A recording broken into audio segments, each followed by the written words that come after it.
Usisahau kulike, kubonyeza alama ya subscribe na alama ya kengele. Karibu. Assalamu alaikum warahmatullahi wabarakatuh. Alhamdulillah rabbil alamin. Inshallah tunaendelea na masomo yetu. Tupo katika majina ya Mwenyezi Mungu, na hapa kwa muda huu tutalisoma jina la Mwenyezi Mungu Al-Aliyu. Al-Aliyu, hili ni katika majina ya Mwenyezi Mungu. Tunaambiwa hawasu zake. Mwenye kulisoma jina hili mara nyingi, mwenye kuzidisha wanasema kusoma, mwenye kufanya wingi katika kulisoma, ukalisoma kwa idadi kubwa, au ukazidisha kusoma kwa idadi nyingi, au ukalifanya wingi zaidi katika kulisoma Al-Aliyu.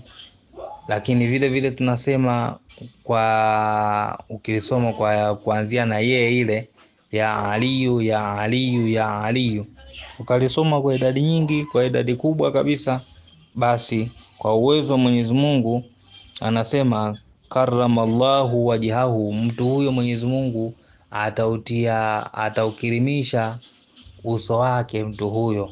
Yani mtu atakayesoma sana, basi uso wake Mwenyezi Mungu ataukirimu au ataufanyia ikramu, utaufanya kuwa mtukufu uso wake mtu huyo ambaye atakayelisoma jina hili mara nyingi.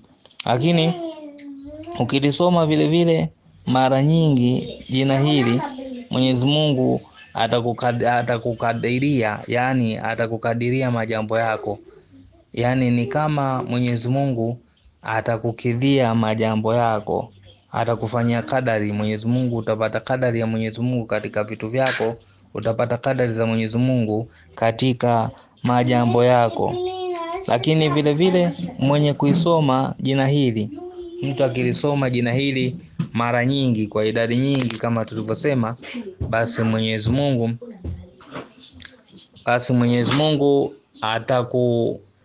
lile ambalo unalihitaji katika jambo lako, ukahitaji jambo lolote lile lilokuwa la kheri, basi Mwenyezi Mungu atakupa hilo jambo, ukahitaji jambo lilokuwa la kheri.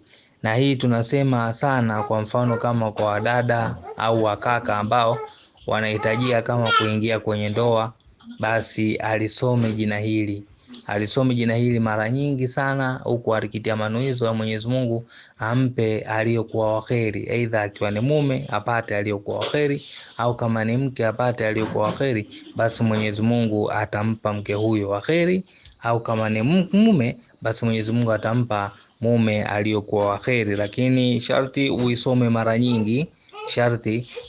mara nyingi, yani kwa idadi kubwa uisome, huku unatia manuizo kwa lile ambalo unalihitaji. Inshallah basi Mwenyezi Mungu atakufanyia wepesi jambo lako, atakukirimisha uso wako, Mwenyezi Mungu atakupa kadari katika majambo yako, Mwenyezi Mungu atakufanyia wepesi katika vitu vyako inshallah. Kwa hiyo tujitahidi sana kulisoma mara nyingi, ulisome kwa idadi kubwa kabisa, Mungu atakufanyia majambo yako inshallah. Assalamu alaikum warahmatullahi wabarakatuh.